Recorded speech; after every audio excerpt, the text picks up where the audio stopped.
ഈ ഒരു കഥയുടെ അവസാന ഭാഗം ക്ലൈമാക്സ് അത് തീർച്ചയായും നിങ്ങളെ മാനസികമായി വിഷമിപ്പിക്കും. ഈ കഥയിലേക്ക് പോകുന്നതിന് മുൻപ് നിങ്ങൾ ഇങ്ങനെയുള്ള വിചിത്രമായിട്ടുള്ള ഡാർക്കർ മിസ്റ്റീരിയസ് ആയിട്ടുള്ള സംഭവങ്ങൾ കഥാരൂപത്തിൽ കേൾക്കാൻ ആഗ്രഹിക്കുന്നവരാണെങ്കിൽ, ഇഷ്ടപ്പെടുന്നവരാണെങ്കിൽ നിങ്ങൾ ശരിയായ സ്ഥലത്താണുള്ളത്. നമ്മൾ ചെയ്യുന്നതും അത് തന്നെയാണ്.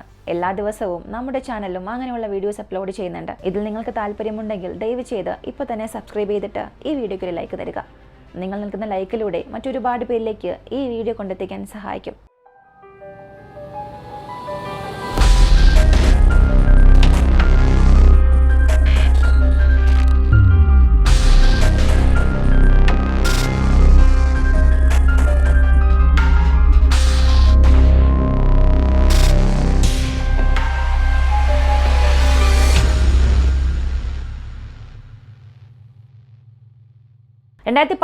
ഫെബ്രുവരി 2 രാവിലെ അലാസ്കയിലെ ആങ്കറേജ് എന്ന സ്ഥലത്ത് ഒരു യുവാവ് 4 വരി ഹൈവേയിൽ നിന്നും മാറി ഒരു വലിയ മഞ്ഞു മൂടിയ പാർക്കിംഗ് ലോട്ടിലേക്ക് കാർ ഓടിച്ചു. അയാൾ നിരവധി പാർക്ക് ചെയ്ത കാറുകൾ കടന്നുപോയി. ഒടുവിൽ തെളിഞ്ഞ ഒരു ടീൽ നിറത്തിലുള്ള ചെറിയ ഷോപ്പിന്റെ മുന്നിലെത്തി. അത് ദി കോമൺ ഗ്രൗണ്ട്സ് എന്ന പേരുള്ള ഒരു പ്രശസ്തമായ കോഫി ഷോപ്പായിരുന്നു. ഈ യുവാവ് അവിടെ ജോലി ചെയ്യുന്ന വ്യക്തിയാണ്. കാർ പാർക്ക് ചെയ്ത ശേഷം അവൻ ജോലിക്കാർ ഉപയോഗിക്കുന്ന വെളുത്ത വാതിലിനടുത്തേക്ക് നടന്നു. കീ എടുത്ത് വാതിൽ തുറക്കാൻ ശ്രമിച്ചപ്പോൾ വാതിൽ ഇതിനകം തുറന്നു കിടക്കുന്നത് അവൻ ശ്രദ്ധിച്ചു. ഇത് അവനെ അല്പം ആശങ്കപ്പെടുത്തി. കഴിഞ്ഞ ദിവസം രാത്രി ജോലി ചെയ്തിരുന്ന പെൺകുട്ടിയാണ് കട പൂട്ടേണ്ടിയിരുന്നത്. അവളുടെ പേര് സാമന്ത കോനിങ് എന്നാണ്. അവൾക്ക് വെറും 18 വയസ്സേ ഉള്ളൂ. സാമന്ത ആ ജോലി ആരംഭിച്ച് ഏകദേശം 1 മാസം മാത്രമേ ആയുള്ളൂ. എങ്കിലും അവൾ വളരെ ഉത്തരവാദിത്വമുള്ള ഒരു പെൺകുട്ടിയായിരുന്നു. ഇതിനു മുൻപ് കട പൂട്ടുന്നതിൽ ഒരു പ്രശ്നം ഉണ്ടായിരുന്നില്ല. ആർക്കും പിഴവുകൾ സംഭവിക്കുമല്ലോ എന്ന് കരുതിയ ആ യുവാവ് ഇത് വലിയ കാര്യമാക്കാതെ അകത്ത് കയറി. അകത്ത് കയറിയപ്പോൾ തന്നെ എന്തോ ശരിയല്ല എന്ന് അദ്ദേഹത്തിന് തോന്നി. കടയുടെ അവസ്ഥ കണ്ടാൽ സാമന്ത ജോലിക്കിടയിൽ വെച്ച് പെട്ടെന്ന് പോയതുപോലെയാണ് തോന്നിയത്. നാപ്കിനുകൾ താഴെ വീണ് കിടക്കുന്നു, തുണികൾ അവിടെ അവിടെയായി കിടക്കുന്നു, ഉപയോഗിച്ച കപ്പുകൾ പോലും വൃത്തിയാക്കാതെ അവിടെ ഉണ്ടായിരുന്നു. സാമന്ത എന്തുകൊണ്ട് ഇത്ര അശ്രദ്ധയായി കട വിട്ടുപോയി എന്ന് അയാൾ ചിന്തിച്ചു. അങ്ങനെ ക്യാഷ് രജിസ്റ്റർ തുറക്കാനായി കുനിഞ്ഞപ്പോൾ വാതിൽ പോലെ തന്നെ ക്യാഷ് രജിസ്റ്ററും തുറന്നു കിടക്കുകയായിരുന്നു. അപ്പോൾ അയാൾക്ക് വ്യക്തമായി ഇതൊരു സാധാരണ പിഴവല്ല, എന്തോ ഗുരുതരമായ സംഭവം ഇവിടെ നടന്നിട്ടുണ്ടെന്ന്. അങ്ങനെ ക്യാഷ് ഡ്രോയർ തുറന്നപ്പോൾ അതിൽ പണം ഒന്നും ഇല്ല. അപ്പോൾ മനസ്സിലായി ആരോ മോഷ്ടിക്കാൻ കയറിയിട്ടുണ്ട്. ഉടൻ തന്നെ തൻ്റെ ബോസിനെ വിളിച്ചു. കഴിഞ്ഞ ദിവസം രാത്രി സാമന്ത തൻ്റെ ബോയ് ഫ്രണ്ടായ ഡ്വെയിനെ തന്നെ എടുക്കാൻ അവൻ ആവശ്യപ്പെട്ടിരുന്നു. ഡ്വെയിൻ ഏകദേശം രാത്രി 8:30 ഈ ഷോപ്പിന്റെ മുന്നിലെത്തി. അത് അവളുടെ ഷിഫ്റ്റ് അവസാനിക്കേണ്ട സമയത്തേക്കാൾ 30 മിനിറ്റ് വൈകിയാണ് വന്നത്. ഡ്വെയിൻ തൻ്റെ ജോലിയിൽ കുടുങ്ങിപ്പോയതിനാലാണ് അവന് വൈകിപ്പോയത്. അവൻ എത്തിയപ്പോൾ പാർക്കിംഗ് ലോട്ട് മുഴുവനും നോക്കി. സാമന്ത അവിടെ എവിടെയില്ല. കോഫി ഷോപ്പ് പൂർണ്ണമായും ഇരുട്ടായിരുന്നു. രാത്രി അടച്ചതുപോലെ തോന്നി. അവൻ ആ ഷോപ്പിന്റെ ജനലിനടുത്തേക്ക് നടന്നു. ഗ്ലാസിനോട് മുഖം ചേർത്ത് അകത്തേക്ക് നോക്കി. അകത്ത് ആരെയും കാണുന്നില്ല. ഇപ്പോൾ അവൻ ഒരു കാര്യം ഓർമ്മ വന്നു. കഴിഞ്ഞ ദിവസം രാത്രി ടെക്സ്റ്റ് മെസ്സേജിലൂടെ സാമന്തയുമായി ഒരു വലിയ വഴക്കുണ്ടായി. ഡ്വെയിൻ അവളെ ചതിച്ചുവെന്നാണ് സാമന്ത ആരോപിച്ചത്. എന്നാൽ അവനത് വലിയ കാര്യമാക്കാതെയാണ് സംസാരിച്ചത്. അത് തന്നെയാണ് ആ വഴക്ക് വളരെ മോശമാകാനും കാരണമായത്. അവൻ തിരിച്ച് തൻ്റെ ട്രക്കിലേക്ക് നടക്കുമ്പോൾ വീണ്ടും ചിന്തിച്ചു, വഴക്കിൻ്റെ കാരണം കൊണ്ട് സാമന്ത എന്നെ കാണാൻ ഇഷ്ടപ്പെടാത്തതാണോ? ഷിഫ്റ്റ് കഴിഞ്ഞ് അവൻ അവളുടെ അച്ഛനോടൊപ്പം അല്ലെങ്കിൽ ഏതെങ്കിലും സുഹൃത്തിനോടൊപ്പം വീട്ടിലേക്ക് പോയിട്ടുണ്ടാകും. ഇങ്ങനെ കരുതി അവൻ ട്രക്കിലേക്ക് കയറി. സാമന്തയ്ക്ക് ഒരു ടെക്സ്റ്റ് മെസ്സേജ് അയച്ചു, നീ സേഫ് ആണോ, വീട്ടിലേക്ക് എത്തിയോ എന്ന്. പക്ഷേ മിനിറ്റുകൾ കഴിഞ്ഞിട്ടും ഒരു മറുപടിയും വന്നില്ല. വഴക്കുകൾ ഉണ്ടാകുമ്പോഴും ഡ്വെയിൻ സാമന്തയെ വളരെയേറെ സ്നേഹിച്ചിരുന്നു. ഇപ്പോൾ അവൻ തീരുമാനിച്ചു നേരിട്ട് വീട്ടിൽ പോയി കാണാം, അവിടെ ഉണ്ടെങ്കിൽ ഒന്ന് കണ്ട് സംസാരിച്ചിട്ട് വരാം എന്ന്. അങ്ങനെ നേരെ സാമന്തയുടെ വീട്ടിലെത്തി. വാതിൽ തുറന്നത് അവളുടെ അച്ഛനായ ജെയിംസ് ആയിരുന്നു. ഇപ്പോൾ ഡ്വെയിൻ ചോദിച്ചു, ഷിഫ്റ്റ് കഴിഞ്ഞ് സാമന്ത വീട്ടിലെത്തിയോ? അവളെ ഒന്ന് വിളിക്കാമോ, അവൾ ഉണ്ടോ എന്നറിയാൻ വന്നതാണെന്നും പറഞ്ഞു. പക്ഷേ ജെയിംസ് പറഞ്ഞത്, ഇല്ലല്ലോ, അവളിവിടെ ഇല്ല, അവൾ എവിടെയാണെന്ന് അറിയില്ല, ഇതുവരെയും അവൾ വന്നതുമില്ല എന്ന്. ഇപ്പോൾ രണ്ടുപേരും അകത്തേക്ക് കയറിയിരുന്നു. തുടർച്ചയായി സാമന്തയുടെ ഫോണിൽ വിളിച്ചു, ടെക്സ്റ്റ് മെസ്സേജ് അയച്ചു. അല്പസമയത്തിന് ശേഷം ഡ്വെയിൻ്റെ ഫോണിൽ ഒരു ടെക്സ്റ്റ് മെസ്സേജ് വന്നു. അത് സാമന്തയിൽ നിന്നുള്ള മെസ്സേജ് ആയിരുന്നു. ആ മെസ്സേജ് വായിച്ചപ്പോൾ ഒരുപാട് കാര്യങ്ങൾ വ്യക്തമായി. സാമന്ത ഇപ്പോഴും ഡ്വെയിനോട് വളരെയധികം വിഷമത്തിലാണ്. അവൾ പറഞ്ഞത്, എനിക്ക് കുറച്ച് സമയം വേണം, ചില സുഹൃത്തുക്കളോടൊപ്പം കുറച്ച് ദിവസം ഞാൻ പോവുകയാണ്, ഇക്കാര്യം നീ തന്നെ എൻ്റെ അച്ഛനോട് പറയണം എന്ന്. ഡ്വെയിൻ ഈ മെസ്സേജ് ജെയിംസിനെ കാണിച്ചു. അത് വായിച്ച ജെയിംസ് വളരെ ആശങ്കപ്പെട്ടു. അദ്ദേഹം ചിന്തിച്ചു, സാമന്ത ഇങ്ങനെ ചെയ്യുന്നവളല്ലല്ലോ, അവളുടെ സ്വഭാവത്തിന് ഇതൊട്ടും ചേർന്നതല്ല. സാമന്തയ്ക്ക് 2 വയസ്സുള്ളപ്പോൾ തന്നെ ജെയിംസ് തന്നെയാണ് അവളെ വളർത്തിയത്. അവർ തമ്മിൽ വളരെ അടുത്ത ബന്ധമായിരുന്നു. എല്ലാ കാര്യങ്ങളും പരസ്പരം തുറന്നു പറയുന്നവർ. സുഹൃത്തുക്കളോടൊപ്പം കുറച്ച് ദിവസം പോവുകയാണെങ്കിൽ പോലും അവൾ നേരിട്ട് അച്ഛനോട് പറയാതിരിക്കില്ലല്ലോ. ഇങ്ങനെ ജെയിംസ് അത് ചിന്തിച്ചുകൊണ്ടേയിരുന്നു. ഇപ്പോൾ തന്നെ അദ്ദേഹത്തിൻ്റെ മനസ്സിലൊരു ഭയം വന്നു തുടങ്ങി, എന്തോ തെറ്റ് സംഭവിച്ചുവെന്ന്. പോരാത്തതിന് സാമന്ത ഡ്വേൻ്റെ എല്ലാ ടെക്സ്റ്റ് മെസ്സേജുകളും ഫോൺ കോളുകളും അവഗണിക്കുന്നത് പോലെ തോന്നി. അവൾക്കായി ഡ്വേൻ ഇത്രയും ആശങ്കപ്പെടുമ്പോൾ ഒരൊറ്റ മറുപടി പോലും നൽകാതിരുന്നത് ഒട്ടും അർത്ഥമുണ്ടാക്കിയില്ല. ആ രാത്രി മുഴുവനും ഡ്വേനും ജെയിംസും ഉറങ്ങാതിരുന്നു. സാമന്തയിൽ നിന്നും കൂടുതൽ വിവരങ്ങൾ എന്തെങ്കിലും ലഭിക്കുമോ എന്ന പ്രതീക്ഷയിൽ തുടർച്ചയായി ഫോൺ വിളിക്കുകയും മെസ്സേജ് അയക്കുകയും ചെയ്തു. പക്ഷെ പിന്നീട് ഒരു മറുപടിയും വന്നില്ല. ഒരൊറ്റ മെസ്സേജിന് പോലും സാമന്ത പ്രതികരിച്ചില്ല. അടുത്ത ദിവസം രാവിലെ ആയപ്പോഴേക്കും നേരെ ജെയിംസ് ആങ്കറേജ് പോലീസ് ഡിപ്പാർട്ട്മെന്റിലേക്ക് പോയി. തന്റെ ഏക മകൾ കാണാതായി എന്നൊരു പരാതി നൽകി. കാണാതായ വ്യക്തിയുടെ ഒരു റിപ്പോർട്ട് ലഭിച്ചതിന് ശേഷം ആങ്കറേജ് പോലീസ് ഡിപ്പാർട്ട്മെന്റിലെ ഒരു ഉദ്യോഗസ്ഥൻ ഈ കോമൺ ഗ്രൗണ്ട്സ് കോഫി ഷോപ്പിന്റെ ഉടമയെ വിളിച്ചു. സാമന്തയെക്കുറിച്ച് ചോദിച്ചു. ആ ഉടമ പറഞ്ഞത്, ഇന്ന് രാവിലെ ഈ കിയോസ്കി ഷോപ്പിൽ ജോലി ചെയ്തിരുന്ന മറ്റൊരു തൊഴിലാളി എന്നെ വിളിച്ചിരുന്നു. അവൻ പറഞ്ഞത് പ്രകാരം കിയോസ്കിയിൽ ഒരു മോഷണം നടന്നിട്ടുണ്ട്. സാമന്തയെ ആർക്കും കോൺടാക്ട് ചെയ്യാൻ കഴിഞ്ഞിട്ടില്ല. അവൾ എവിടെയാണെന്ന് ആർക്കും അറിയില്ല എന്ന്. കഴിഞ്ഞ ദിവസമുള്ള സെക്യൂരിറ്റി ഫുട്ടേജ് കിട്ടിയ ഉടൻ അത് ഞാൻ പോലീസ് ഡിപ്പാർട്ട്മെന്റിന് നൽകാമെന്നും ആ ഉടമ പറഞ്ഞു. പോലീസും ഇപ്പോൾ ആ ഫുട്ടേജ് ലഭിക്കാൻ കാത്തിരിക്കുമ്പോൾ ചില ഉദ്യോഗസ്ഥർ സാമന്തയുടെ സുഹൃത്തുക്കളെയും ബന്ധുക്കളെയും വിളിച്ചു. അവൾ എവിടെയാണെന്ന് നിങ്ങൾക്ക് അറിയാമോ എന്ന് ചോദിച്ചു. പക്ഷേ ആർക്കും അവളെക്കുറിച്ച് ഒന്നും അറിയില്ല. അതേസമയം മറ്റൊരു സംഘം പോലീസ് ഉദ്യോഗസ്ഥർ നേരിട്ട് ഈ കോമൺ ഗ്രൗണ്ട്സ് കോഫി ഷോപ്പായ കിയോസ്കിയിലേക്ക് പോയി. ആ സ്ഥലം പരിശോധിച്ചപ്പോൾ ആ കിയോസ്കിന്റെ പുറത്തോ അകത്തോ വലിയ പിടിവലിയുടെ അടയാളങ്ങളൊന്നും തന്നെ ഇല്ലായിരുന്നു. കൗണ്ടറിനകത്ത് താഴെയായി ഒരു പാനിക് ബട്ടൺ ഉണ്ടായിരുന്നു. പക്ഷെ അതൊരിക്കൽ പോലും അമർത്തിയിട്ടും ഇല്ല. അതുകൊണ്ട് സാമന്തയുടെ അവസാനത്തെ ടെക്സ്റ്റ് മെസ്സേജിൽ ജെയിംസിന് എന്തോ അസാധാരണത തോന്നിയിരുന്നുവെങ്കിലും പോലീസിന്റെ അന്വേഷണത്തിലൊന്നും തോന്നിയില്ല. ആദ്യഘട്ടത്തിൽ അവർ ഒരു തിയറിയിലേക്കാണ് പോയത്. സാമന്ത തന്നെ ഈ കിയോസ്ക മോഷ്ടിച്ചിട്ട് അവൾ സ്വമേധ എവിടെയെങ്കിലും പോയിട്ടുണ്ടാകും എന്ന്. എന്നാൽ പോലീസിനെ കുഴപ്പത്തിലാക്കിയൊരു ചോദ്യം ഉണ്ടായിരുന്നു. സാമന്ത എങ്ങനെ ആ കോഫി ഷോപ്പിൽ നിന്നും പോയി? അന്ന് രാത്രി അവൾക്കൊരു കാറുമില്ല. കാലാവസ്ഥ വളരെ ദാരുണമായിരുന്നു. അത്രയേറെ ശൈത്യമായിരുന്നു. അവസ്ഥ അങ്ങനെ ഇരിക്കെ അവൾക്ക് നടന്നു പോകാൻ സാധ്യതയില്ല. ആങ്കറേജ് എന്ന നഗരം തന്നെ നടന്ന് സഞ്ചരിക്കാൻ അനുയോജ്യമല്ലാത്തൊരു സ്ഥലമാണ്. അങ്ങനെയാണെങ്കിൽ സാമന്ത പറഞ്ഞതുപോലെ അവൾ കുറച്ച് ദിവസങ്ങൾ സുഹൃത്തുക്കളോടൊപ്പം സമയം ചിലവഴിക്കാനാണ് പോയതെങ്കിൽ എന്തുകൊണ്ട് ഒരു സുഹൃത്തിന് പോലും അവൾ എവിടെയാണെന്ന് അറിയില്ല എന്ന് പറഞ്ഞത്? ഈ ചോദ്യത്തിന് അന്നത്തെ ദിവസം തന്നെ മറുപടി കിട്ടി. കോഫി ഷോപ്പിന്റെ ഉടമ ഈ സെക്യൂരിറ്റി ഫുട്ടേജ് പോലീസിന് കൈമാറി. ഓഡിയോ ഇല്ലാത്ത ആ ഫുട്ടേജ് 2012 ഫെബ്രുവരി മാസം 1 രാത്രി 8 മണിയോടെ ആരംഭിക്കുന്നു. അതായിരുന്നു സാമന്ത കാണാതായ രാത്രി. ഫുട്ടേജിൽ സാമന്ത കിയോസ്കിനകത്ത് ഒറ്റയ്ക്ക് ജോലി ചെയ്യുന്നത് കാണാം. അവൾ സന്തോഷവതിയാണ്, ജോലിയിൽ മുഴുകിയിരിക്കുകയാണ്. ആ സമയം വരെ ഒന്നും തെറ്റായി സംഭവിച്ചിട്ടില്ല. അല്പസമയത്തിന് ശേഷം ക്യാമറയുടെ കാഴ്ചപരിധിക്ക് പുറത്ത് നിന്ന് ഒരു വ്യക്തി ജനലിന് സമീപമെത്തി. അവൻ ഒരു ജ്യൂസ് ഓർഡർ ചെയ്തു. സാമന്ത അവനെ തിരിഞ്ഞു നോക്കി ഓർഡർ സ്വീകരിച്ചു. പിന്നീട് തിരിഞ്ഞ് ജ്യൂസ് തയ്യാറാക്കാൻ തുടങ്ങി. ജ്യൂസ് തയ്യാറാക്കി കഴിഞ്ഞ് അത് നൽകാൻ തിരിയുന്ന ആ നിമിഷം പെട്ടെന്നെന്തോ സംഭവിക്കുന്നു. സാമന്ത പിന്നോട്ട് മാറുന്നു. ഭയന്നതുപോലെ കൈകൾ ഉയർത്തുന്നു. അടുത്ത സെക്കൻഡുകൾക്കുള്ളിൽ അവൾ കിയോസ്കിന്റെ ലൈറ്റുകളെല്ലാം ഓഫ് ചെയ്യുന്നു. ശേഷം ജനലിലേക്ക് പിന്നോട്ട് തിരിഞ്ഞ് മുട്ടുകുത്തിയിരിക്കുന്നു. ഏകദേശം 1 മിനിറ്റ് മുഴുവനും അവൾ സംസാരിക്കാതെ നീങ്ങാതെ അതേ നിലയിൽ തുടരുന്നു. അതിനുശേഷം പതുക്കെ എഴുന്നേറ്റ് ക്യാഷ് രജിസ്റ്ററിലേക്ക് നടക്കുന്നു. അത് തുറന്ന് അതിനുള്ളിൽ നിന്നും ചില പണം എടുത്ത് വീണ്ടും ജനലിലേക്ക് മടങ്ങുന്നു. ആ പണം ജനലിന്റെ മറുവശത്തുള്ള ഒരു നിഴൽ രൂപത്തിന് കൈമാറുന്നതുപോലെ തോന്നി. പിന്നീട് സാമന്ത വീണ്ടും ജനലിന് സമീപം മുട്ടുകുത്തിയിരുന്നു. 2 മിനിറ്റ് കൂടെ കടന്നു പോകുന്നു.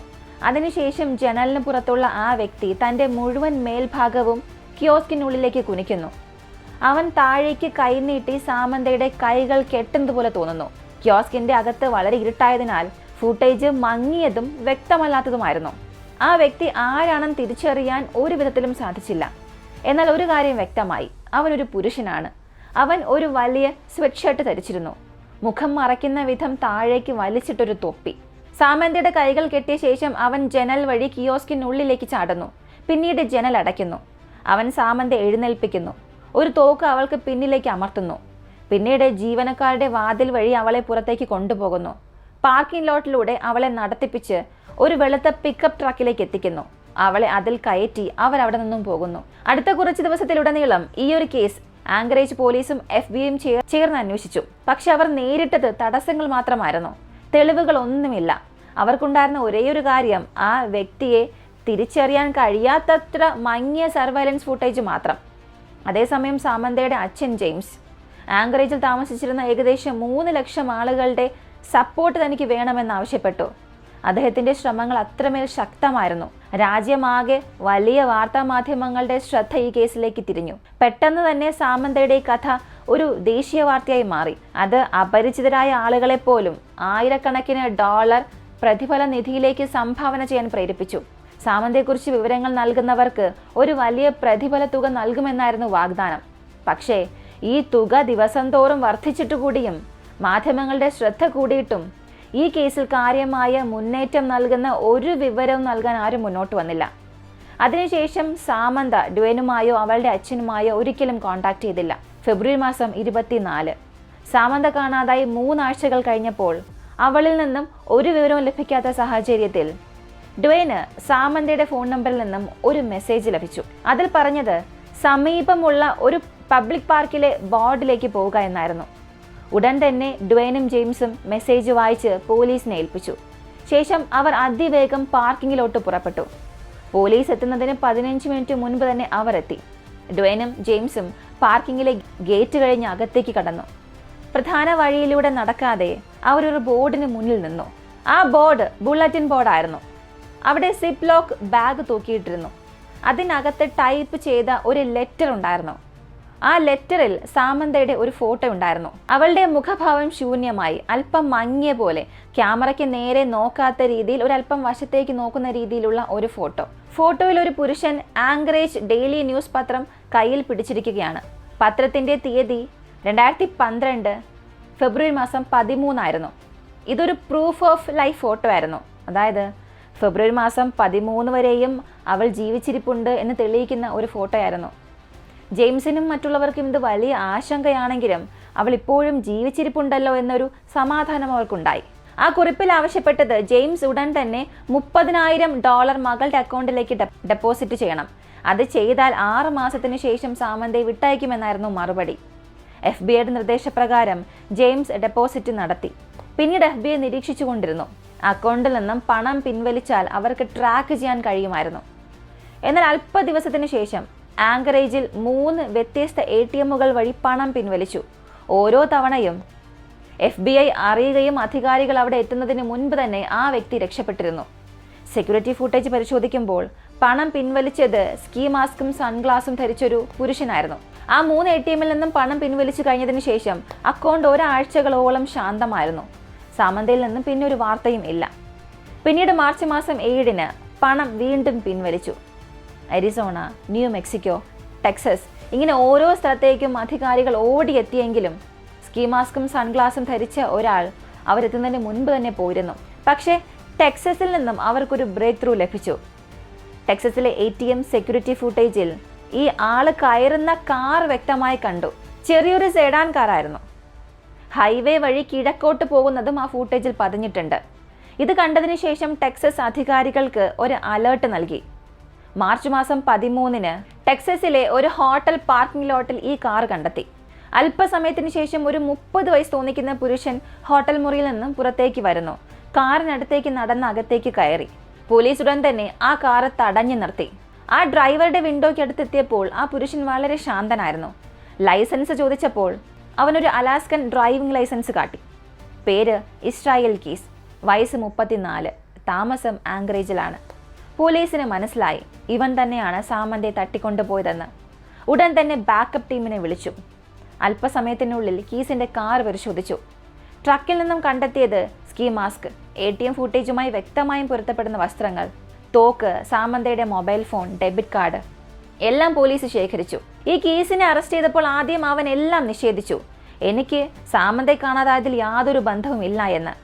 പക്ഷേ വമ്പിച്ച തെളിവുകൾ മുന്നിൽ വെച്ചപ്പോൾ അവൻ തകർന്നു പോയി. അവൻ സമ്മതിച്ചു, അതെ, സാമന്തയ്ക്ക് എന്ത് സംഭവിച്ചു എന്ന് ഞാൻ തുറന്ന് പറയാം എന്ന്. പക്ഷേ അവൻ ഒരു വ്യവസ്ഥ മുന്നിൽ വെച്ചു. അവനൊരു ജ്യൂസ് വേണം, പീനട്ട് ബട്ടർ സ്നിക്കേഴ്സ് വേണം, കൂടാതെ സിഗരറ്റും വേണം. എന്നിട്ട് അവൻ കാര്യങ്ങളെല്ലാം പറയാൻ തുടങ്ങി. അവൻ പറഞ്ഞ കാര്യങ്ങൾ അത്രമേൽ ഭീകരതയായിരുന്നു. FBI പോലും അവൻ പറഞ്ഞ മുഴുവൻ മൊഴിയും പുറത്തുവിട്ടില്ല. പൊതുജനങ്ങൾക്ക് വെളിപ്പെടുത്തിയ പ്രധാനപ്പെട്ട വിവരങ്ങൾ ഇതായിരുന്നു. 2012 ഫെബ്രുവരി മാസം 1 കോഫി ഷോപ്പായ കിയോസ്കിയിൽ ഒരു കവർച്ച നടത്താൻ തീരുമാനിച്ചു. അവൻ ജനലിനടുത്തേക്ക് നടന്നു. അകത്ത് ഒരു യുവതി ജോലി ചെയ്യുന്നത് കണ്ടു. അത് സാമന്തയായിരുന്നു. കീസ് ഒരു ജ്യൂസ് ഓർഡർ ചെയ്തു. സാമന്ത തിരിഞ്ഞ് ജ്യൂസ് റെഡിയാക്കാൻ തുടങ്ങിയ നിമിഷം അവൻ്റെ പദ്ധതി പൂർണ്ണമായും മാറി. അപ്പോൾ വരെയും പണം എടുക്കാൻ വന്നവന് അതിനുശേഷം സാമന്തയെയും വേണം. അവൾ ജ്യൂസ് കൈമാറാൻ തിരിഞ്ഞ ആ നിമിഷം അതായിരുന്നു അവളുടെ ജീവിതത്തിലെ വലിയൊരു വഴിത്തിരിവായി മാറിയത്. അവൻ വളരെ സൂക്ഷ്മമായി തൻ്റെ തോക്ക് പുറത്തെടുത്ത് അവൾക്ക് നേരെ ലക്ഷ്യം വച്ചു. ഇതൊരു കവർച്ചയാണെന്ന് അവൻ അവളോട് പറഞ്ഞു. ഇത് കേട്ടതോടെ സാമന്ത പിന്നോട്ട് മാറി കൈകൾ ഉയർത്തി. അതിനുശേഷം അവൾ തിരിഞ്ഞപ്പോൾ അവൻ അവളുടെ കൈകൾ കെട്ടി. പിന്നീട് ജനൽ വഴി വീണ്ടും അകത്തേക്ക് ചാടി. ജനൽ അടച്ച ശേഷം അവൾ ശബ്ദമുണ്ടാക്കാതിരിക്കാനായി അവൻ നാപ്കിനുകൾ അവളുടെ വായിൽ കുത്തി നിറച്ചു. എന്നിട്ട് ജീവനക്കാരുടെ വാതിൽ വഴി പുറത്തേക്ക് കൊണ്ടുവന്നു. തൻ്റെ കാറിലേക്ക് കൊണ്ടുപോയി. എന്നിട്ട് അവർ അവിടെ നിന്നും പുറപ്പെട്ടു. വാഹനത്തിനുള്ളിൽ എത്തിയപ്പോൾ അവൻ അവളുടെ വായിലെ നാപ്കിനുകൾ എടുത്തു കളഞ്ഞു. രക്ഷപ്പെടാൻ ശ്രമിച്ചാലോ ആരെയെങ്കിലും കൈവീശി കാണിച്ച് സഹായം ചോദിച്ചാലോ അവളെ കൊന്നുകളയുമെന്ന് ഭീഷണിപ്പെടുത്തി. അവൻ്റെ വാക്കുകൾ പ്രകാരം സാമന്ത വളരെ അനുസരണയോടെ പെരുമാറി. അവൾ ഭയന്നിരുന്നു, എന്നാൽ സ്വയം നിയന്ത്രിക്കാൻ അവൾ ശ്രമിച്ചു. ഒരു ഘട്ടത്തിൽ കീസ് അവളുടെ ഫോൺ എടുത്ത് ബോയ് ഫ്രണ്ടിന് ഒരു ടെക്സ്റ്റ് മെസ്സേജ് അയച്ചു. കുറച്ച് ദിവസങ്ങൾ താൻ സുഹൃത്തുക്കളോടൊപ്പം ആയിരിക്കുമെന്നും അത് തൻ്റെ അച്ഛനോട് പറയണമെന്നും അവൾ ആവശ്യപ്പെട്ടു. അതിനുശേഷം കീസ് സാമന്തയോട് പറഞ്ഞു, നിന്നെ തട്ടിക്കൊണ്ടുപോയി പണം ചോദിക്കാനാണ് പദ്ധതിയെന്ന്. ഇപ്പോൾ സാമന്ത പറഞ്ഞത് തൻ്റെ കുടുംബം വളരെ ദരിദ്ര കുടുംബമാണ്, അവരിൽ നിന്നും അങ്ങനെ വലിയ തുകയൊന്നും ലഭിക്കില്ല എന്ന്. ഇതിന് കീസ് പറഞ്ഞ മറുപടി, അതിനെക്കുറിച്ചൊന്നും നീ വിഷമിക്കേണ്ട, അവർ പണം കണ്ടെത്തിക്കൊള്ളും, എങ്ങനെയെങ്കിലും അതെനിക്ക് തരികയും ചെയ്യുമെന്ന്. അതിനുശേഷം ആങ്കറേജിൽ നിരവധി മണിക്കൂറുകൾ വണ്ടി ഓടിച്ചു. ചില സമയങ്ങളിൽ സാമന്തയ്ക്ക് വണ്ടിയിൽ നിന്നും ഇറങ്ങി സ്വകാര്യ ആവശ്യങ്ങൾക്കായി സമയം നൽകാനും നിർത്തിയിരുന്നു. മറ്റു ചില സമയങ്ങളിൽ കീസ് ഒരു സിഗരറ്റ് വലിക്കാനായി വണ്ടി നിർത്തി. അർദ്ധരാത്രിയോടെ കീസ് തൻ്റെ വീട്ടിലേക്ക് മടങ്ങി. ഡ്രൈവേയിൽ കാർ നിർത്തി. അവൻ സാമന്തയോട് പിന്നിലത്തെ സീറ്റിൽ കിടക്കാൻ ആവശ്യപ്പെട്ടു. അവൾക്ക് മുകളിൽ ടാർപ്പകളും മൂടി. അവൾ രക്ഷപ്പെടാൻ ശ്രമിച്ചാൽ അവൻ അവളെ കൊല്ലുമെന്നും ഭീഷണിപ്പെടുത്തി. പിന്നീട് കീസ് കാറിൽ നിന്നും ഇറങ്ങി വീടിനകത്തേക്ക് നടന്നു. അകത്ത് അവൻ്റെ 10 വയസ്സുള്ള മകളും ഗേൾ ഫ്രണ്ടും ഉറങ്ങുകയായിരുന്നു. കുറച്ച് മണിക്കൂറുകൾക്കകം കീസ് തൻ്റെ മകളുമായി ന്യൂ ഓർലിയൻസിലേക്ക് പോകാനിരിക്കുകയാണ്. ഒരു 2 ആഴ്ച നീളുന്ന ആഡംബര ക്രൂയിസ് യാത്ര. പിന്നീട് അവൻ വീണ്ടും കാറിലേക്ക് വന്ന് സാമന്തയുടെ കണ്ണുകളിൽ ഒരു ബ്ലൈൻഡ് ഫോൾഡ് കെട്ടി ഡ്രൈവേയിലൂടെ അവളെ നടത്തി ഒരു ഷെഡിലേക്ക് കൊണ്ടുപോയി. അകത്ത് കടന്ന ശേഷം അവളെ ഒരു മറിച്ചിട്ട ബക്കറ്റിലിരുത്തി. അതിനുശേഷം അവൻ ഒരു കയർ അവളുടെ കഴുത്തിൽ കെട്ടി. കയറിൻ്റെ 2 അറ്റങ്ങളും ഭിത്തിയിലേക്കും ഉറപ്പിച്ചു. അങ്ങനെ അവൾ ഭിത്തിയോട് ചേർന്ന് കുടുങ്ങിപ്പോയി. പിന്നീട് അവൻ തൻ്റെ റേഡിയോ പൂർണ്ണ ശബ്ദത്തിൽ ഓൺ ചെയ്തു. അവൾ ഉണ്ടാക്കുന്ന ഏതൊരു ശബ്ദവും പുറത്ത് കേൾക്കാതിരിക്കാനായി. ശബ്ദമുണ്ടാക്കിയാൽ കൊല്ലുമെന്ന് അവൻ വീണ്ടും വീണ്ടും ഓർമ്മിപ്പിച്ചു. സാമന്ത മിക്കവാറും അനുസരണയോടെ തന്നെ ഇരുന്നു. അവൻ അവൾക്ക് 2 സിഗരറ്റുകളും നൽകി. എല്ലാം ശരിയാകുമെന്നും പറഞ്ഞു. അവളെ ശാന്തമായിരിക്കാനും പറഞ്ഞു. പണം കിട്ടിയ ശേഷം വിട്ടയക്കാമെന്നും പറഞ്ഞു. ഷെഡ് ചൂടായി തന്നെ തുടരാൻ സ്പേസ് ഹീറ്ററുകൾ ഓൺ ചെയ്തു. പിന്നീട് അവൻ പുറത്തേക്ക് പോയി വാതിൽ പൂട്ടി. വീടിനകത്തേക്ക് തിരിച്ചെത്തി തൻ്റെ മകളും ഗേൾ ഫ്രണ്ടും ഉറങ്ങുകയാണോ എന്ന് വീണ്ടും പരിശോധിച്ചു. അവർ ഉറക്കത്തിലാണ്. അതിനുശേഷം അവൻ കുറച്ച് വൈൻ കുടിച്ച് വിശ്രമിച്ചു. അല്പം കഴിഞ്ഞ് ഒരു കപ്പ് വെള്ളമെടുത്ത് വീണ്ടും ഷെഡിലേക്ക് പോയി. അകത്ത് കയറി വെള്ളം സാമന്തയ്ക്ക് നൽകി. കീസ് പറഞ്ഞ പ്രകാരം സാമന്ത വളരെ ധൈര്യത്തോടെ പെരുമാറി.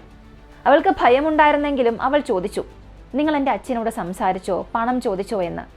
ഇതിന് കീസ് പറഞ്ഞത്, അതെ, അച്ഛനോട് സംസാരിച്ചു, എല്ലാം ശരിയായി പോവുകയാണ്, അദ്ദേഹം പണം ഒരുക്കുന്നുണ്ട്, നിന്നെ ഇവിടെ നിന്നും പുറത്തെടുക്കുന്ന കാര്യങ്ങളെല്ലാം ചെയ്യുന്നുണ്ട് എന്ന്. അതിനുശേഷം അവൻ അവളുടെ കഴുത്ത് കെട്ടിയിരുന്ന കയറഴിച്ചു. അവളുടെ കൈകളിൽ കെട്ടിയിരുന്ന കയറുകളും മുറിച്ചു കളഞ്ഞു. അവൾക്ക് അല്പനേരം മുന്നോട്ട് ചായാനും സ്വസ്ഥമായിരിക്കാനും സമയം നൽകി. സാമന്തയ്ക്കിത് നല്ലൊരു ആശ്വാസം തോന്നി. അവളുടെ ദുസ്വപ്നം എല്ലാം അവസാനിക്കുമെന്ന് അവൾ വിശ്വസിച്ചു. പക്ഷേ സെക്കൻഡുകൾക്കകം കീസ് അവളെ വളരെ ക്രൂരമായി പിടിച്ച് കെട്ടിയിട്ടു. ഇത്തവണയേക്കാൾ മുൻപത്തേക്കാൾ കൂടുതൽ ശക്തമായി സൂക്ഷ്മമായി കൈയും കഴുത്തുമെല്ലാം കെട്ടിയിട്ടു. അവൾ വിട്ടയക്കപ്പെടുകയാണ് എന്ന് വിശ്വസിപ്പിച്ചാൽ എങ്ങനെ പ്രതികരിക്കുമെന്ന് കാണാനായിരുന്നു അവൻ്റെ ഉദ്ദേശം. വാസ്തവത്തിൽ അവളെ വിടാൻ അവൻ ഒരിക്കലും ഉദ്ദേശിച്ചിട്ടില്ല. മോചനദ്രവ്യം ഒന്നൊന്നുമില്ല. അവൻ അവളുടെ അച്ഛനോട് സംസാരിച്ചിട്ടുമില്ല. എല്ലാം ഒരു വലിയ കള്ളമായിരുന്നു. അന്വേഷകരോട് കീസ് പറഞ്ഞത്, രണ്ടാം തവണ അവളെ കെട്ടുമ്പോൾ അവളുടെ മുഖത്ത് സമ്പൂർണമായൊരു ഭയം ഉണ്ടായിരുന്നു. തനിക്ക് എന്തോ സംഭവിക്കാനിരിക്കുകയാണ് എന്ന് അപ്പോൾ അവൾക്ക് മനസ്സിലായെന്നും അവൻ പറഞ്ഞു. അവൻ അവളെ രണ്ടാമത് കെട്ടിയ ശേഷം കീസ് ഷെഡിൽ നിന്നും പുറത്തുപോയി വാതിൽ പൂട്ടി വീണ്ടും വീട്ടിലേക്ക് പോയി. തൻ്റെ 10 വയസ്സുള്ള മകളും ഗേൾഫ്രണ്ടും ഉറങ്ങുകയാണോ എന്ന് വീണ്ടും നോക്കി. അവർ ഉറങ്ങുകയാണ്. അവൻ വീണ്ടും ഷെഡിലേക്ക് പോയി വാതിൽ തുറന്ന് അകത്ത് കടന്നു. ഇത്തവണ അകത്ത് കയറുമ്പോൾ അവന് മൂത്രത്തിൻ്റെയും വിയർപ്പിൻ്റെയും ഗന്ധം അനുഭവപ്പെട്ടു. താഴേക്ക് നോക്കിയപ്പോൾ സാമന്ത ഭീകരമായി ഭയന്ന നിലയിലാണ്. അവൻ അവളുടെ അടുത്തേക്ക് നടന്നു ചെന്ന് അവളെ ആക്രമിച്ചു. അവളെ വളരെ ക്രൂരമായി റേപ്പ് ചെയ്യാൻ തുടങ്ങി. സാമന്ത ഇപ്പോൾ വളരെ നിശ്ചലയായി അവൻ്റെ മുഖത്തേക്ക് നോക്കി ചോദിച്ചു, നിങ്ങൾ എന്നെ കൊല്ലുമോ? അതിനവൻ പറഞ്ഞത്, അതെ, ഞാൻ കൊല്ലും.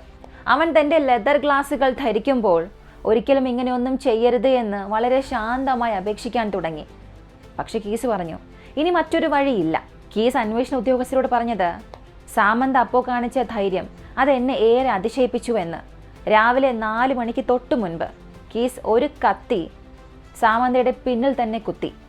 അതിനുശേഷം അവൾ മരിക്കുന്നതുവരെയും അവളെ ശ്വാസം മുട്ടിച്ചു. അവൾ ഒരിക്കലും ശബ്ദമുണ്ടാക്കിയില്ല. അവൾ മരിച്ചതിന് ശേഷം കീസ് ഷെഡിൽ നിന്നും പുറത്തേക്ക് പോയി വാതിൽ പൂട്ടി വീടിനകത്തേക്ക് കയറി കുളിച്ചു. അതിനുശേഷം തൻ്റെ മകളെ ഉണർത്തി വേഗം റെഡിയാകാൻ പറഞ്ഞു. അവർ ഉടൻ തന്നെ എയർപോർട്ടിലേക്ക് പോകാൻ ഇരിക്കുകയാണ്. മകൾ റെഡിയാകുമ്പോൾ കീസ് വീണ്ടും ഷെഡിൽ പോയി അകത്ത് കയറി സാമന്തയുടെ ശരീരം ഒരു ടാർപ്പയിൽ ചുറ്റി. എന്നിട്ട് സ്പേസ് ഹീറ്ററുകൾ പ്ലഗ് ഔട്ട് ചെയ്തു, ലൈറ്റ് എല്ലാം ഓഫ് ചെയ്തു, മ്യൂസിക്കും ഓഫ് ചെയ്തു. ഷെഡ് ലോക്ക് ചെയ്ത് വീട്ടിലേക്ക് പോയി തൻ്റെ മകൾക്കായി രാവിലത്തെ ഭക്ഷണം തയ്യാറാക്കി. 5 മണിക്ക് ഒരു ക്യാബ് വീട്ടിലെത്തി. കീസും മകളും ക്യാബിൽ കയറി എയർപോർട്ടിൽ പോയി. അവിടെ നിന്ന് അവർ ന്യൂ ഓർലിയൻസിലെത്തി. 2 ആഴ്ച നീളുന്ന ഒരു അവധിക്കാല യാത്ര. അവധിക്കാലം കഴിഞ്ഞ് മടങ്ങിയെത്തിയ ശേഷം കീസ് വീണ്ടും ഷെഡിലേക്ക് പോയി സാമന്തയുടെ ശരീരം ടാർപ്പിൽ നിന്നും പുറത്തെടുത്തു. അവൻ്റെ വാക്കുകൾ പ്രകാരം അവൾക്ക് ഇനിയും ജീവൻ ഉള്ളതുപോലെ തോന്നുന്ന ഒരവസ്ഥയിലായിരുന്നു. അതിനാൽ അവൻ അവൾക്ക് പുതിയ വസ്ത്രങ്ങൾ ധരിപ്പിച്ചു. മുഖത്ത് വളരെയധികം മേക്കപ്പെട്ടു. അവളുടെ മുടി കെട്ടി അലങ്കരിച്ചു. പിന്നീട് അവൻ അവളുടെ കണ്ണുകൾ തുറന്ന നിലയിൽ തുന്നി ഉറപ്പിച്ചു, അവൾ ജീവനോടിരിക്കുന്നതുപോലെ മറ്റുള്ളവർക്ക് തോന്നിപ്പിക്കാൻ. ശേഷം ആങ്കറേജ് ഡെയിലി ന്യൂസ് പത്രത്തിൻ്റെ ഒരു കോപ്പി കയ്യിൽ പിടിച്ചു. എന്നിട്ട് നിരവധി ഫോട്ടോ എടുത്തു. പ്രൂഫ് ഓഫ് ലൈഫ് എന്നൊരു ഫോട്ടോയ്ക്ക് വേണ്ടി. ആ ഫോട്ടോ നിങ്ങൾക്ക് കാണണമെങ്കിൽ ഗൂഗിളിൽ തിരയാം, പക്ഷെ അത് നിങ്ങളുടെ തീരുമാനമാണ്. ഫോട്ടോ എടുത്ത ശേഷം അവൻ സാമന്തയുടെ ശരീരം ചെറിയ കഷ്ണങ്ങളാക്കി മുറിച്ചു. എന്നിട്ട് സമീപത്തുള്ള ഒരു മഞ്ഞ് പിടിച്ച തടാകത്തിൽ അതെല്ലാം കൊണ്ടുപോയിട്ടു. പിന്നീട് പുറത്തു വന്ന സത്യം, ഈ സാമന്ത കേസിൻ്റെ ആദ്യ ഇരയല്ല. അവനൊരു സീരിയൽ കില്ലറായിരുന്നു. പ്രത്യേകിച്ച് പൂർണ്ണമായും യാദൃശികമായ ആളുകളെയാണ് അവൻ ലക്ഷ്യം വെച്ചത്. അവർ മരിക്കുന്നത് കാണുന്നതിൽ അവൻ ഒരുപാട് ആനന്ദം ലഭിച്ചിരുന്നു. വർഷങ്ങളായി അവൻ കിൽ കിറ്റുകൾ എന്ന് വിളിക്കുന്ന ഗോഡൌണുകൾ അമേരിക്ക മുഴുവനും ഒളിപ്പിച്ചിരുന്നതായി പറയുന്നു. അവയിൽ ആളുകളെ പിടികൂടാനും കൊല്ലാനും ഉപയോഗിക്കുന്ന ആയുധങ്ങളും ഉപകരണങ്ങളും ഉണ്ടായിരുന്നു. അതിനാൽ രാജ്യത്തിൻ്റെ ഏത് ഭാഗത്തായാലും കൊല്ലാനുള്ള ആഗ്രഹം വന്നാൽ അവൻ സമീപത്തുള്ള കിൽ കിറ്റ് കണ്ടെത്തി ഒരു അപരിചിതനെങ്കിലും ലക്ഷ്യം വയ്ക്കും. പ്രായം, ലിംഗം, ശരീരഘടന, ഒറ്റയ്ക്കാണോ കൂട്ടത്തോടെയാണോ ഒന്നും അവന് പ്രശ്നമല്ലായിരുന്നു. എല്ലാവരും അവസരത്തിൻ്റെ ഇരകളായിരുന്നു. കീസ് അന്വേഷണ സംഘത്തോട് പറഞ്ഞത്, കോമൺ ഗ്രൗസ് കോഫി ഷോപ്പ് ഈ കിയോസ്കിനുള്ളിൽ സാമന്തയെ കണ്ട നിമിഷം തന്നെ അവളെ കൊല്ലുമെന്ന് താൻ ഉറപ്പിച്ചിരുന്നുവെന്ന്. മോചനദ്രവ്യം, കവർച്ച എല്ലാം ഒരു വലിയ കള്ളമായിരുന്നു. അവളെ നിയന്ത്രണത്തിൽ നിർത്താനായി, അവൾക്കൊരല്പം പ്രതീക്ഷ നൽകാനായി അവൻ പറഞ്ഞ നുണകൾ മാത്രമായിരുന്നു ഇതെല്ലാം. വാസ്തവത്തിൽ അവൾ ആ കിയോസ്കിൻ്റെ വാതിൽ കടന്ന നിമിഷം മുതൽ അവൾ മരണത്തിന് ശിക്ഷിക്കപ്പെട്ടവളായിരുന്നു. കേസ് സാമന്തയെ കൊന്നുവെന്ന് അംഗീകരിച്ചു. അതോടൊപ്പം വയോണ്ടിലെ ഒരു വയോധിക ദമ്പതികളെയും താൻ കൊന്നുവെന്ന് സമ്മതിച്ചു. എന്നാൽ 2012 ഡിസംബറിൽ ജയിൽ സെല്ലിനുള്ളിൽ അവൻ സ്വയം ജീവനെടുത്തു, തൻ്റെ മറ്റ് ഇരകളുടെ പേരുകൾ വെളിപ്പെടുത്തുന്നതിന് മുൻപ് തന്നെ. അതുകൊണ്ട് ഇന്നുവരെയും അവൻ എത്ര ആളുകളെ കൊന്നുവെന്ന് ആർക്കും അറിയില്ല. അവൻ്റെ ആ ജയിൽ സെല്ലിൽ കണ്ടെത്തിയ ഒരു ചിത്രരേഖ അടിസ്ഥാനമാക്കി നോക്കിയാൽ ഏകദേശം 11 പേരെന്നാണ് ഊഹം. പക്ഷെ അത് വെറും ഊഹം മാത്രമാണ്. ഈ കഥയിലൂടെ എനിക്ക് പറയാനുള്ളത്, ദുഷ്ടത എല്ലായ്പ്പോഴും ഭീകരമായ രൂപത്തിൽ വരണം എന്നില്ല. അത് ചിലപ്പോൾ വളരെ സാധാരണയായി, ശാന്തമായി, വിശ്വസിക്കാവുന്ന ഒരാളായി പോലും വരാം, നമുക്ക് തിരിച്ചറിയാൻ കഴിയുന്നതിലും മുൻപ് തന്നെ. ഈ കഥ നമ്മെ പഠിപ്പിക്കുന്നത്, ചിലർ നിയന്ത്രിക്കാൻ വേണ്ടി മാത്രമാണ് കള്ളം പറയുന്നത്, ചർച്ച ചെയ്യാനോ വിട്ടുവീഴ്ച ചെയ്യാനോ ഒന്നുമല്ല. കള്ളമായ പ്രതീക്ഷ പോലും ഒരു ആയുധമായി ഉപയോഗിക്കപ്പെടും. ആകസ്മികമായ ക്രൂരത ഈ ലോകത്തിൽ യാഥാർത്ഥ്യമാണ്. ഇത് ഇരയുടെ തെറ്റുകൊണ്ട് സംഭവിക്കുന്നതല്ല. അതുപോലെ ധൈര്യം, അതെല്ലായ്പ്പോഴും രക്ഷിക്കണം എന്നും ഇല്ല. പക്ഷെ അത് വിലയേറിയതാണ്. കാരണം അത് ആക്രമണമില്ലാതെ മനുഷ്യത്വം കാണിക്കുന്നു. സാമന്തയ്ക്ക് സംഭവിച്ചതിൽ അവൾ ഒരിക്കലും ഉത്തരവാദിയല്ല. അവളുടെ പെരുമാറ്റമോ ധൈര്യമോ ബുദ്ധിയോ ഒന്നും അവസാന ഫലത്തെ മാറ്റാനും ആയില്ല. തെറ്റു മുഴുവനും ഒരാളുടേതാണ്, തെറ്റ് ചെയ്യാൻ തീരുമാനിച്ച ആ വ്യക്തിയുടേത്. ഈ ഒരു കേസിനെ കുറിച്ചുള്ള നിങ്ങളുടെ അഭിപ്രായം എന്താണെന്നുള്ളത് കമൻറ്റിൽ പറയുക. ഇങ്ങനെയുള്ള വളരെ വ്യത്യസ്തമായ കേസുകളെക്കുറിച്ച് അറിയാൻ താല്പര്യമുള്ളവരാണ് നിങ്ങളെങ്കിൽ നമ്മുടെ ചാനൽ നിങ്ങൾക്ക് ഇപ്പോൾ തന്നെ സബ്സ്ക്രൈബ് ചെയ്യാം. മറ്റൊരു വീഡിയോയുമായി വീണ്ടും കാണാം.